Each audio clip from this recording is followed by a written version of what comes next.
Guys, welcome to our page again. Here we are considering the chapter number 5, heat, from the SSC board syllabus. So in the previous lectures we had considered some concept regarding heat.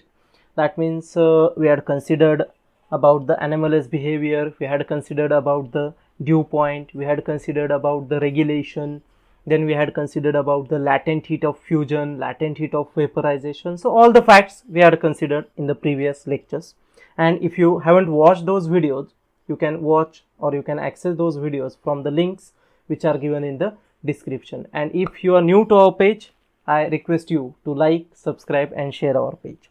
So now, without wasting time, we are going to start the new point, which is specific heat capacity.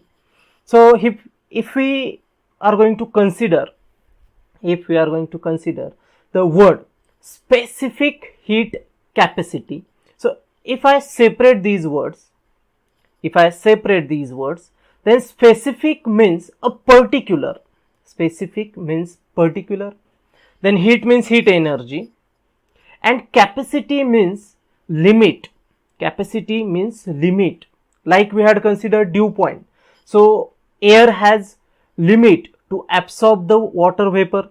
So after that limit we are getting the dew point. So in the same way, specific heat capacity means a particular heat capability or particular heat limit that we have to consider. So which thing we have to consider here? Now here one image is given actually. So actually experiment is performed or activity is performed.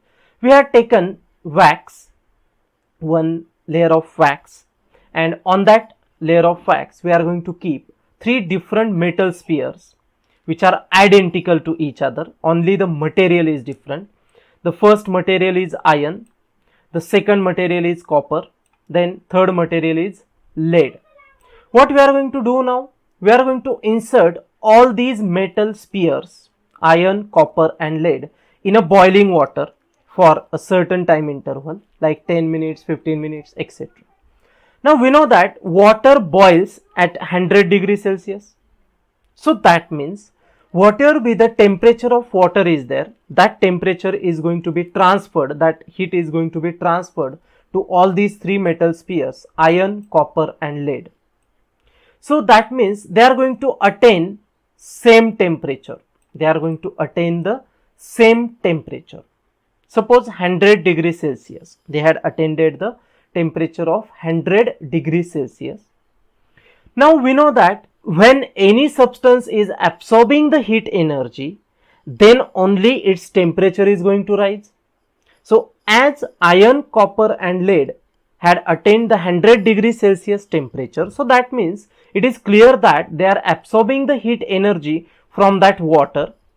And now when they are kept on this wax layer, as soon as they kept on the wax layer, so whatever be the heat energy is absorbed by those metals, they are going to transfer that heat to that wax layer, and as the heat energy absorbed by the wax, it is going to be melt because it is easily melted.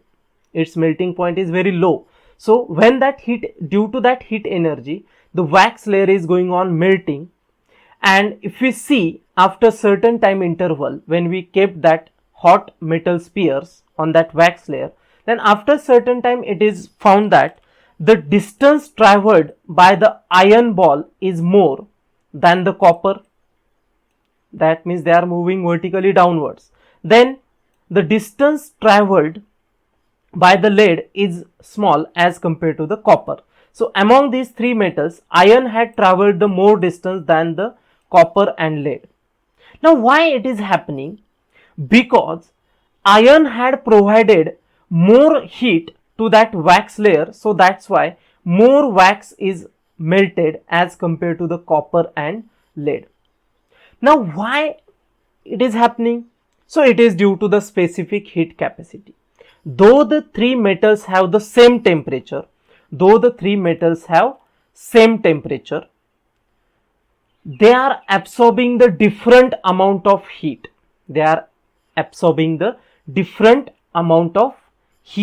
And that's why the distance traveled by the iron metal is more than the copper and lead. So that means here we can say that they are absorbing the different amounts of heat, and due to which the layer, that means those metals, are moving differently. They are moving deeper differently for those spheres, and therefore this property, whatever be the property is there, which determines the amount of heat absorbed by a particular sphere, is different for the three spheres, and this property is referred as specific heat capacity. So therefore the property we are going to define the specific heat capacity. So if we consider the now definition, so the amount of heat energy required, whatever be the amount of heat energy we are going to provide to raise the temperature of unit mass of a substance, unit mass of an object by 1 degree Celsius, by 1 degree Celsius, is called specific heat of that object, is called specific heat of that object. Okay, so here we are considering the specific heat, particular heat. Which particular heat? The amount of heat required to raise the temperature of unit mass of an object by 1 degree Celsius is called specific heat of that object. And as the material goes on changing, then specific heat of different materials will be different. And each time we are going to take the unit mass. Unit mass means its magnitude is going to be 1 kilogram. Okay, so the specific heat capacity is denoted by the letter C. The symbol for specific heat capacity is small c, and its unit is joule per degree Celsius, because we are taking the or we are providing the amount of heat energy to raise the temperature of unit mass, that means 1 kilogram, through the 1 degree Celsius. So therefore joule per degree Celsius kilogram is the unit of heat in SI system, and in CGS system you can take that unit as calorie per gram degree Celsius or calorie per degree Celsius gram. Any unit can be acceptable, so you can change the sequence kilogram Celsius, no problem. So these are the SI units and CGS units of specific heat capacity. And if you want to calculate the specific heat capacity of a particular substance, then C can be calculated. So for that purpose, suppose I am taking the mass of that object, which is m, any mass I can take. Now I am not going to take the unit mass. And if the temperature of object is raised by delta T degree Celsius, that means change in temperature. Suppose initial temperature is 27 degrees Celsius, and after providing the heat energy, its temperature is changed to 37 degrees Celsius. So here delta T is going to be 10 degrees Celsius.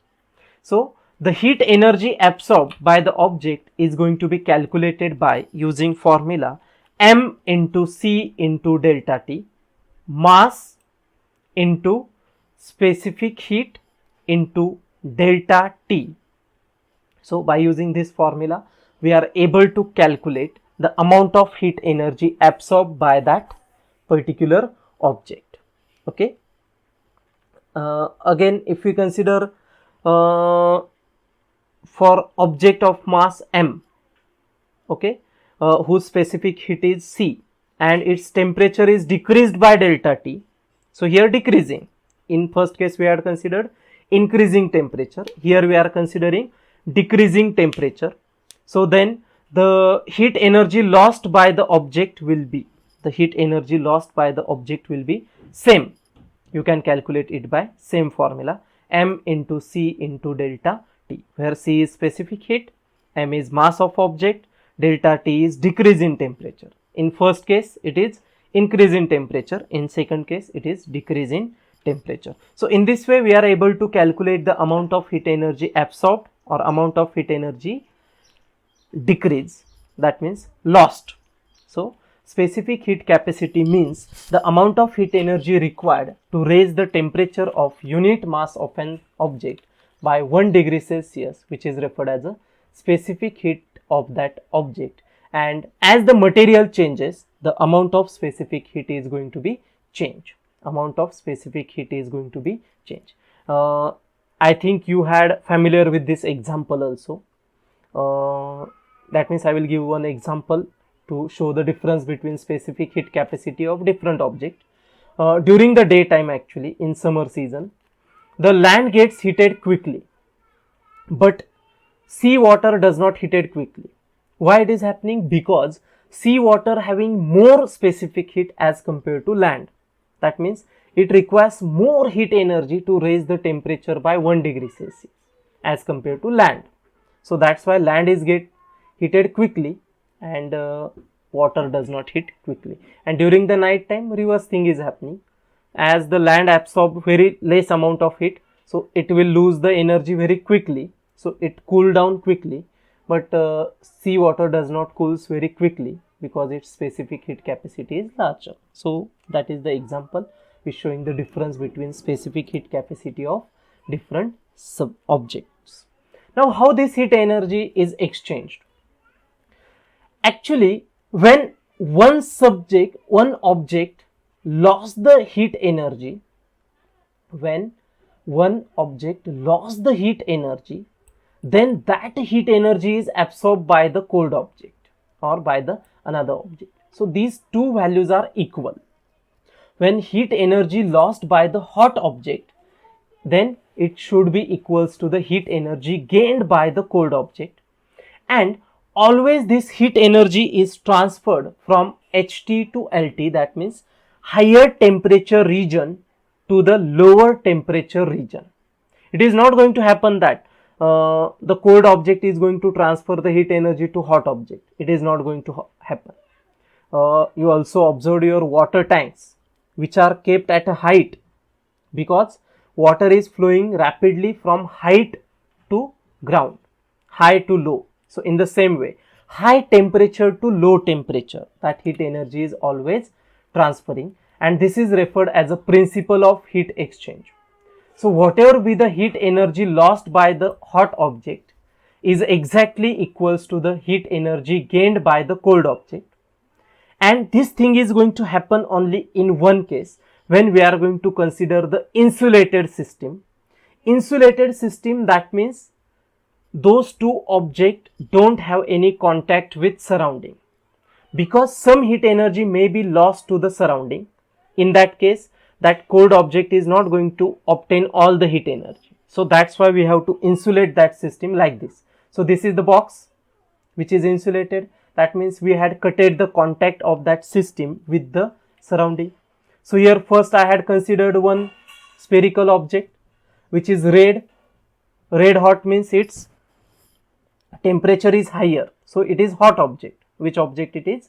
It is hot object. And if I consider another object which is blue, so that means colder object. What is the color of ice?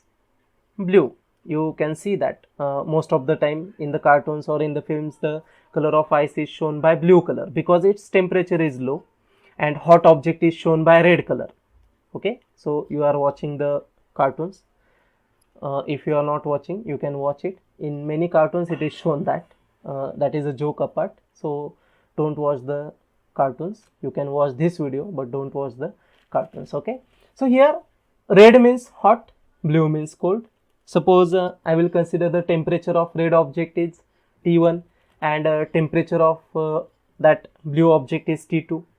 So obviously the red object is hotter than the blue object. So what will be the condition for temperatures? T1 is greater than T2. So from where that heat energy is going to transfer? So the heat energy is going to be transferred from T1 to T2. T1 to T2. That means hot object to the cold object. And as we had insulated this system, so that means whatever be the heat energy is lost by this red object is going to be absorbed or gained by that blue object, that means by that cold object, and that amount is going to be equal. And up to when this transfer is going to be continued, up to when this exchange is going to be continued, until both the systems have same temperature.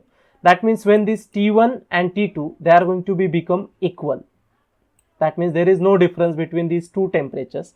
Up to that point, this heat energy is going to be transferred. So this is the principle of heat exchange. So just remember, heat is always going to be transferred from hot object to the cold object, hot object to the cold object, which is referred as the principle of heat exchange. And whatever be the heat energy is lost by hot object, it is exactly equal to the heat energy gained by the cold object. Suppose I will say that hot object is transferring the 10 joule of energy. He is losing the 10 joule of energy. So obviously the cold object is going to be acquire that much only energy, which is 10 joule of energy. So in this way, we are considering specific heat capacity and heat exchange. So for today's lecture, that's it. So I hope you understand both the concept heat exchange, principle of heat exchange, and specific heat capacity. So if you liked or if you understand all the concept, please like, subscribe and share our page. So thanks for watching the video. If you are new to our page, I request you to like, subscribe and share our page, and also press the bell icon so you will get the updates in the future. So again, thanks for watching the video. Have a nice day, guys.